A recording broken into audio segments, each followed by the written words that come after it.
नील के पानियों तले सिर्फ रीत नहीं, वो गुमनाम सदियां दफन हैं जिनका तज़किरा तारीख ने डर के मारे खामोशी की नजर कर दिया। हमने फिरौन के डूबने के किस्से तो सुने, मगर किया कभी उस खामोशी को महसूस किया जो उसके तख्त के खाली होने के बाद मिस्र पर तारी हुई? जब माबूद कहलाने वाले मिट्टी हुए तो क्या वो अजीम सल्तनत भी उनके साथ ही गर्क हो गई, या उस रीत ने किसी ऐसी नई हकीकत को जन्म दिया जिसने दुनिया का नक्शा बदल कर रख दिया? आज हम उस पर्दे को उठाएंगे जो फिरौन की मौत और जदीद मिस्र की पैदाइश के दरमियान हाइल है। ये महज एक बादशाह का जवाल नहीं, ये एक पूरी कायनात के दोबारा जन्म लेने की वो अनकही दास्तान है जो सदियों से नील की लहरों में कैद थी। सबसे पहले हम बात करेंगे फिरौन के बाद की इफरातफरी और पैदा होने वाले इक्तिदार के खला के बारे में। मिस्र वो सरजमीन जो कभी दरियाए नील के बहाव की तरह ताकत और जलाल से लबरीज थी, जहां फिरौन के एक इशारे पर सल्तनत झुक जाया करती थी। लेकिन जब वही फिरौन डूबा तो उसके साथ एक पूरा निजाम भी गर्क हो गया। तख्त खाली हुआ और मिस्र की रीत में इक्तिदार का खला जन्म लेने लगा। किसी को यकीन न था कि वो देवता कहलाने वाला बादशाह अब महज रेत में दबी हुई दास्तान बनकर रह गया है। लोग हैरान थे, मबूदों के पुजारी खामोश, रियाया के दिलों में खौफ और अशराफिया के दिलों में लालच जाग उठा। कौन बनेगा नया हाकिम? किसके सर पर वो ताज सजेगा जो कभी आफताब के निशान से सनवारा था?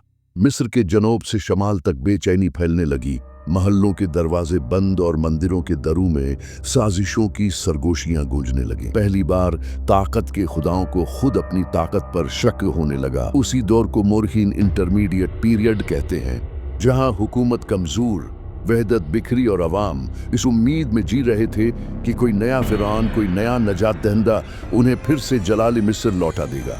लेकिन तारीख ने फैसला कर लिया था, अब मिस्र के दिन बदलने वाले नहीं बल्कि मिस्र खुद बदलने वाला था। फिरौन के डूबने के बाद मिस्र एक नई हकीकत से दोचार हुआ। वो सल्तनत जो सदियों तक नज्म व ज़ब्त की अलामत थी, अचानक टूट फूट का शिकार बन गई। माबदों के मंदिर खामोश थे और महलों में तख्त के दावेदार आपस में लड़ने लगे।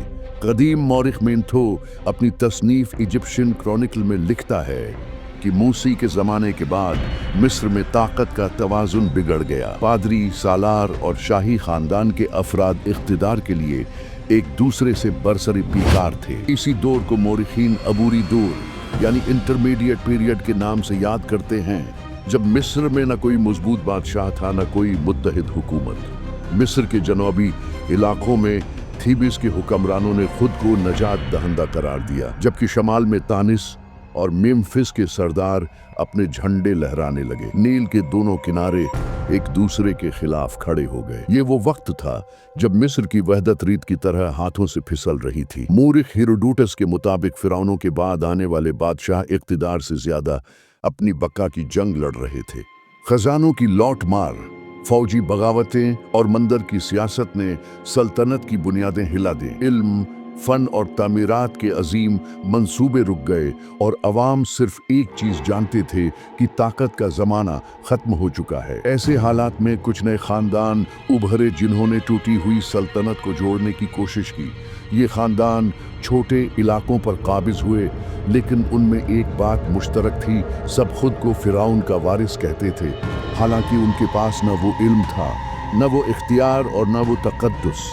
ये मिस्र के लिए जवाल का पहला बाब था। एक ऐसी सरजमीन जो कभी आसमान से बात करती थी, अब अपनी ही तारीफ के मलबे में दबने लगी थी। फिरौनों के बाद मिस्र की सल्तनत कमजोर हो चुकी थी। अंदरूनी बगावतों ने उसके सुतून हिला दिए और इक्तिदार के खला ने दुश्मनों के दरवाजे खोल दिए। जब ताकत अंदर से टूट जाए तो हमला बाहर से यकीनी होता है। यही मिस्र के साथ हुआ। मिस्र की मगरबी सरहद पर लीबियाई कबाइल सदियों से मौजूद थे। ये वो जंगजू कौमें थीं जो नील की सरजमीन को दौलत और जरखीजी की अलामत समझती थी। जब मिस्र के बादशाह अपने ही तख्त के लिए लड़ रहे थे, लीबियाई सरदार खामोशी से अपनी फौजें मुनज़्ज़म कर रहे थे। कदीम मोरिख डियोडोरस सिक्लस लिखता है कि लीबियाई हमला आवर सिर्फ लौट मार के लिए नहीं आए, बल्कि उन्होंने मिस्र के कमजोर तख्त पर कब्जा करने का मंसूबा बनाया। रफ्ता रफ्ता उनके सरदार शीशोंक ने इक्तिदार पर कब्जा किया और खुद को मिस्र का फिरौन करार दिया। ये वो लम्हा था जब मिस्र पर पहली बार एक गैर मिस्री नस्ल ने हुक्मरानी की। शीशोंक के दौर में मिस्र की फौज दोबारा मुनज़्ज़म की गई, मगर ये इत्तेहाद देरपा न रहा। जिन इलाकों पर लीबियाइयों ने कब्जा किया, वहाँ मकामी मिस्री सरदारों ने अपनी अलग हुकूमतें कायम कर ली। मुल्क कई हिस्सों में बट गया, एक सल्तनत मगर कई बादशाह। इसी दौरान जनूबी सरहद से नोबिया ने सर उठाया। ये आज के सूडान के इलाके में आबाद ताकतवर सल्तनत थी जो सदियों से मिस्र की जेर असर थी। लेकिन जब मिस्र कमजोर हुआ तो नोबिया के बादशाहों ने अपने खोए हुए इलाके वापस लेने शुरू कर दिए। नोबियाई सल्तनत के बादशाह पई ने एक बड़ी मुहिम शुरू की। उसने थेबीस तक पेशकदमी की और ऐलान किया कि मैं सिर्फ तलवार से नहीं, इंसाफ से हुकूमत करूंगा। मौरिक ब्रेस्टेड लिखता है कि पई ने मिस्र पर कब्जा के बाद मंदिर बहाली किए, पुजारियों को एहतराम दिया और खुद को फिरौनों की रूहानी रवायत का वारिस करार दिया। ये दौर मिस्र के लिए एक नए तजाद का आगाज था। एक तरफ गैर मुल्की हुक्मरान, दूसरी तरफ फिरौनी रवायत। लेकिन हकीकत ये थी कि मिस्र अब आजाद न रहा। उसके तख्त पर कभी लीबियाई, कभी नोबियाई बैठते और नील की जमीन अपनी पहचान खोती जा रही थी। वक्त के साथ मिस्र का कमजोर जिस्म मजीद जख्म खाता गया। लीबियाई और नोबियाई हुक्मरानों की कशमकश ने सल्तनत को अंदर से तोड़ दिया, और जब एक कौम अंदर से कमजोर हो जाए तो बैरूनी ताकतें खुद बखुद दरवाजा तोड़ देती हैं। यही मिस्र के साथ हुआ। 7वीं सदी कब्ल मसीह में मशरिक से एक नई आंधी उठी जिसका नाम था आशूर। आशूर की सल्तनत उस वक्त दुनिया की सबसे बड़ी फौजी ताकत बन चुकी थी। नैनवा और बाबिल की गलियों से चलने वाले लश्कर अपने पीछे सिर्फ खाक और मातम छोड़ते थे। उनका बादशाह असरहदून मिस्र को बगावतों की सरजमीन कहकर मिटाने निकला। मौरिख हेरोडोटस के मुताबिक असरहदून ने शमाली मिस्र पर हमला किया और शहर दर शहर आग भड़काई। थीबीस, मेम्फिस और तानिस के मुहाफिज शिकस्त खा गए। अहम बादशाह तहारका, जो नोबियाई नस्ल से था, दरियाए नील के किनारे पसपा हो गया और सल्तनत आशूरियों के कब्जे में चली गई। आशूरी फौजी नज्म ज़ब्त, उनका जंगी साज व सामान और उनकी बेरहमी सब कुछ मिस्र के लिए नया था। शहरों की फसीलें तोड़ दी गईं, माबदों से खजाने निकाल लिए गए और अशराफिया को गुलाम बनाकर नैनवा भेज दिया गया। मौरिख ब्रेस्टेड लिखता है, ये वो लम्हा था जब मिस्र पहली बार मुकम्मल तौर पर गैर मुल्की तसल्लुत में चला गया। असरहदून के बाद उसके बेटे अशुरबानीपाल ने इख्तिदार संभाला। उसने मिस्र को सोबा बना दिया, मकामी हुक्मरानों को महज अलामती हैसियत में रखा और हर हुक्म नैनवा से जारी होने लगा। ये गुलाम मिस्र का दौर था जहां फिरौनी लिबास तो बाकी था मगर हुक्म आशूरी जबान में दिया जाता था। लेकिन गुलामी ज्यादा देर कायम नहीं रहती। जब आशूरी फौज शमाल में बाबिल के खिलाफ लड़ने लगी तो मिस्री शहजादे पसमतिक अव्वल ने मौका देखा। उसने यूनानी किराए के फौजियों की मदद से आशूरी गवर्नरों को निकाल बाहर किया और खुद को मिस्र का नया फिरौन करार दिया। यूं सदियों बाद मिस्र ने एक बार फिर गैर मुल्की जंजीरों को तोड़ने की कोशिश की, मगर ये आज़ादी आरिजी थी क्योंकि तारीख के सफ़हात पर एक और तूफान लिखा जा चुका था, फारसी सल्तनत का। मिस्र ने आशूरियों की गुलामी से खुद को छुड़ाया, लेकिन ये आज़ादी ज़्यादा देर कायम न रह सकी। बादशाह पसमतिक अव्वल के बाद उसके जानिशीनों ने तिजारत और फौजी ताकत से सल्तनत को दोबारा मजबूत करने की कोशिश की। शहरों में जिंदगी लौट आई, मंदिरों में रोशनी वापस आई और मिस्र ने एक बार फिर सांस लेना शुरू किया। लेकिन मशरिक में एक नई कुव्वत उभर रही थी, एक ताकतवर फारसी सल्तनत। दारा अव्वल और कंबोजिया के ज़माने में फारिस ईरान से लेकर हिंदुस्तान तक फैल चुका था और उनकी निगाहें नील की जरखीज जमीन पर थीं। मौरिख हेरोडोटस लिखता है, जब कंबोजिया ने मिस्र पर हमला करने का फैसला किया तो उसने सबसे पहले अरब कबाइल को राजी किया ताकि वो फौज के लिए रास्ता फराहम करे। मिस्र के बादशाह पसमतिक सूम ने मुकाबले की तैयारी की, मगर उसकी फौज न इत्तेहाद रखती थी न हौसला। यूनानी किराए के सिपाही भाग खड़े हुए और मिस्री लश्कर मेम्फिस के करीब शिकस्त खा गया। फारसी फौज मिस्र में दाखिल हुई और कंबोजिया ने खुद को फिरौन मिस्र करार दिया, मगर उसका अंदाज मुख्तलिफ था। उसने मंदिर बंद किए, देवताओं की तौहीन की और मकामी पादरियों को गुलामों की तरह इस्तेमाल किया। मौरिख प्लिनी अपनी तसनीफ में लिखता है, मिस्रियों ने कंबोजिया को पागल बादशाह का लक़ब दिया क्योंकि वो न सिर्फ जालिम बल्कि मजहब दुश्मन भी समझा जाता था। उसके बाद दारा अव्वल तख्त पर आया। उसने मिस्र में निज़्म व नसक बहाली किया, टैक्स निज़ाम बनाया, नहरें बनवाएं और एक बड़ी नहर बहीरा अहमर से नील तक खुदवाई ताकि तिजारत के रास्ते खुल सके। दारा के दौर में फारसी हुक्मरानी निस्बतन मुस्तहकम रही, मगर मिस्री दिल अब भी गैर मुल्कियों के कब्जे को कबूल न कर सके। वक्त गुजरता गया और हर नई बगावत फारसी सल्तनत के खिलाफ भड़क उठी। मौरिख ब्रिस्टड के मुताबिक मिस्रियों ने एक सदी के अंदर 3 बार आज़ादी की कोशिश की, मगर हर बार शिकस्त खाई। ये वो ज़माना था जब नील खामोश था लेकिन दिलों में आग जल रही थी। आखिरकार फारिस की गिरफ्त कमज़ोर होने लगी, मगर मगरिब से एक नया नाम उभर रहा था। एक नौजवान फातिह जिसके कदम जहां पड़ते वहां सल्तनतें झुक जाती थी। उसका नाम था सिकंदर आज़म।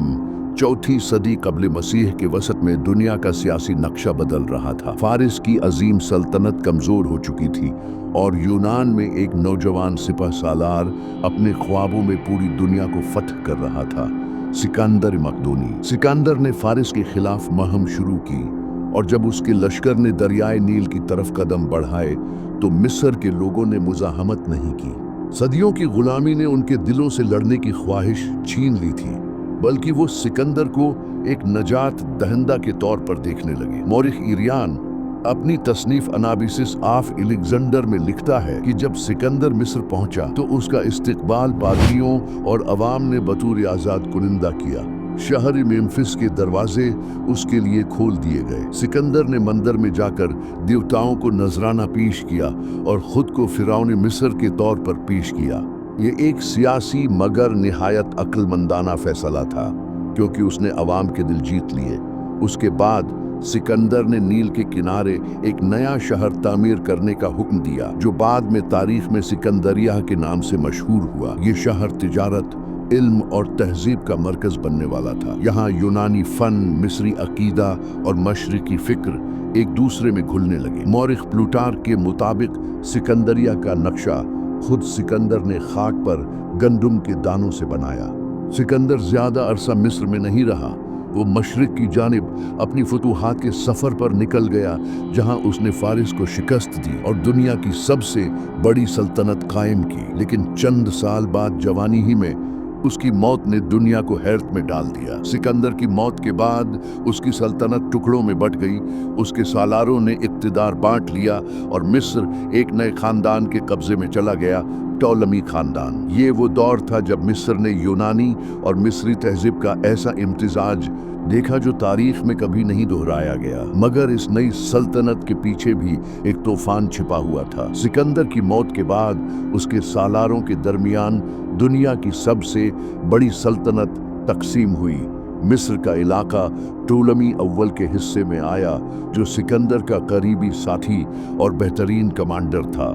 यूं मिस्र पर एक नया यूनानी खानदान हुक्मरान बना और उसकी रियासत को तारीख टोलमी सल्तनत के नाम से याद करती है। टोलमी खानदान ने मिस्र को यूनानी तर्ज हुकूमत में ढाला। सिकंदरिया उनका दाराल हुकूमत बना, जहां इल्म, फलसफा और साइंस ने नई जिंदगी पाई। इसी दौर में दुनिया की सबसे बड़ी सिकंदरिया लाइब्रेरी कायम हुई, जिसमें लाखों मखतूते और कदीम उलूम के खजाने जमा थे। मौरिख स्ट्रिबून लिखता है कि ये वो ज़माना था जब मिस्र इल्म और फ़नून का महवर बन गया था। लेकिन वक्त के साथ टोलमी खानदान में इक़्तिदार की जंग, साजिशें और कमज़ोरी बढ़ने लगी। महलों के अंदर पोशीदा कत्ल, बहन भाइयों के दरमियान तख्त की लड़ाइयाँ और यूनानी दरबारियों की सियासत ने इस अजीम सल्तनत की बुनियादें हिला दें। फिर तारीख के पर्दे पर एक नाम उभरा, क्लियोपाट्रा हफ्तम। वो टोलमी खानदान की आखिरी मलिका थी, खूबसूरत, ज़हीन और गैर मामूली सियासी बसीरत रखने वाली। उसने कोशिश की कि मिस्र को डूबती हुई यूनानी ताकत से बचाकर एक नई समत दे। मुअर्रिख प्लूटार्क के मुताबिक क्लियोपेट्रा ने पहले जूलियस सीजर से इत्तेहाद किया। दोनों का ताल्लुक सियासत से बढ़कर एक गैर मामूली ताल्लुक में बदल गया। सीजर की मौत के बाद क्लियोपेट्रा ने मार्क एंटोनी के साथ रिश्ता जोड़ा और दोनों ने रोम के खिलाफ खड़े होने की कोशिश की। लेकिन रोम अब दुनिया की नई ताकत बन चुका था। जब ऑक्टावियन ने एंटोनी को शिकस्त दी तो मिस्र की तकदीर भी महरबंद हो गई। क्लियोपेट्रा ने अपनी शिकस्त कबूल न की और रवायत के मुताबिक जहर ख्वार सांप के डसने से अपनी जान दे दी। मौरिख कैसियस ड्यू लिखता है कि क्लियोपेट्रा की मौत के साथ ही मिस्र की खुद मुख्तारी खत्म हो गई। टोलमी सल्तनत का सूरज गुरूब हुआ और नील की सरजमीन रोमी सल्तनत का हिस्सा बन गई। ये वो लम्हा था जब फिरौनी शान व शौकत की आखिरी झलक मिट गई और मिस्र एक नए दौर रोमी, ईसाई और इस्लामी मिस्र में दाखिल होने वाला था। रोमियों की आमद के साथ ही मिस्र ने एक नए और तवील अहद में कदम रखा। ऑक्टावियन, जो बाद में कैसर ऑगस्टस कहलाया, ने मिस्र को बराह रास्त रोम के ज़ेर इंतज़ाम सूबा बना दिया। अब फिरौनों की जगह रोमी गवर्नर मुकर्रर किए जाते और नील का सोना, अनाज और दौलत बराह रास्त रोम के खजाने में बहने लगी। मौरिख टैसीटस लिखता है कि रोमी दौर में मिस्र रोम की रोटी की टोकरी बन गया था, लेकिन साथ ही मिस्री अवाम पर भारी टैक्स, गुलामी और गैर मुल्की हुक्मरानी का बोझ बढ़ता गया। कदीम माबद वीरान होने लगे और मिस्री जबान की जगह यूनानी और लातीनी का असर बढ़ गया। इसी दौरान एक नई लहर ने इस खामोश सल्तनत को अंदर से बदलना शुरू किया। ये थी ईसाईयत की रोशनी। पहली सदी ईसवी में जब यरूशलेम से ईसाई मुबल्लिग मिस्र पहुंचे तो इस सरजमीन के दिलों में खुदा की वहदानियत का पैगाम उतरने लगा। तारीखी रवायत के मुताबिक मरकस ने सिकंदरिया में पहली ईसाई जमात की बुनियाद रखी। यहीं से किप्ती कलीसा का आगाज हुआ, जो आज तक मिस्र की मजहबी पहचान का अहम हिस्सा है। तमाम रोमी हुक्मरानों ने इब्तिदा में उनके मानने वालों पर जुल्म किए, उन्हें कोड़ों से मारा गया, सलीबों पर चढ़ाया गया, लेकिन ईमान की आग बुझी नहीं। चौथी सदी ईसवी में जब कैसर कॉन्स्टेंटाइन ने ईसाईयत कबूल की तो मिस्र में पहली बार मजहबी आज़ादी का सूरज तुलुआ हुआ। मंदिर, गिरजा गहर बनने लगे और कदीम देवताओं के मुजस्सिमे मिट्टी में दफन हो गए। ये वो लम्हा था जब मिस्र की हजारों साला बुत परस्ती का खात्मा हुआ। तारीख के सहरा में रेत की हर तह के नीचे एक कहानी दबी है, मगर नील की ये कहानी हमें एक अजीम सबक देती है। वक्त ने एक और मोड़ लिया और 7वीं सदी के उफुक पर जब इस्लाम का परचम लहराया तो ये सिर्फ एक फातिह की आमद नहीं थी, बल्कि एक बिखरी हुई रूह की बाजियाबी थी। हजरत अम्र इब्न अल-आस रज़ियल्लाहु अन्हु के लश्कर ने जब रोमियों के जबर के साए मिटाए तो फिस्तात की फजाओं में सदियों बाद अदल और सुकून की खुशबू आई। जहां कभी अहरामों के साए में फिरौनों के गुरूर की गूंज थी, वहां अब मसाजिद से उठने वाली अजानें एक नए अहद का ऐलान करने लगे। मिस्र ने फिरौनों की खुद साख्ता खुदाई देखी थी, यूनानियों का मंतिकी फलसफा परखा था और रोमियों की बेरहम तलवार भी झीली थी, मगर इस्लाम की रोशनी में इस सरजमीन ने अपनी वो खोई हुई पहचान पाली जिसकी उसे तपती हुई रेत में तलाश थी। इब्न खल्दून ने सच कहा था कि अक़वाम मिट्टी की तरह होती हैं जिन पर सल्तनतों की बारिश बरसती है, मगर जो जमीन अंदर से जरखीज हो वो हर खज़ां के बाद दोबारा सब्ज हो जाती है। मिस्र सिर्फ नक्शे की एक लकीर नहीं रहा, ये काहिरा की गलियों में इल्म व फन का वो गहवारा बन गया, जहाँ जामिया-ए-लज़हर जैसी दरसगाहों ने इंसानी अक्ल को नई जिला बख्शी। जहाँ कभी पत्थर के बुत पूजे जाते थे, वहाँ अब कुरान की तिलावत की हलावत नील के पानियों में घुलने लगी। फिरौन का अना रब्बुकुमुल आला का तकब्बुर अब अल्लाहु अकबर की हमगेर सदा में गुम हो चुका था। टोलमियों की सियासत हो या रोमियों का इस्तिबदाद, मिस्र ने हर जवाल को अपनी ताकत बनाया और हर बार राख से एक नया जन्म लिया। आज भी जब नील खामोशी से बहता है तो उसकी लहरों में तारीख की वो सदाएं आज भी सुनी जा सकती हैं। ये सदाएं पुकार पुकार कर कहती हैं कि ताकतें मिट जाती हैं, तहजीबें दम तोड़ देती हैं, मगर वो जमीन जो हक की रोशनी पाले वो मिस्र की तरह कभी नहीं मरती। हम यहाँ वाक़ियात नहीं गिनवाते, हम उन खामोश लम्हों तक पहुँचते हैं जहाँ से तारीख का रुख बदलता है। अगर आप भी ये समझना चाहते हैं कि तहज़ीबें कैसे टूटती और दोबारा जन्म लेती हैं, तो इस दास्तान के साथ आगे चलते रहिए।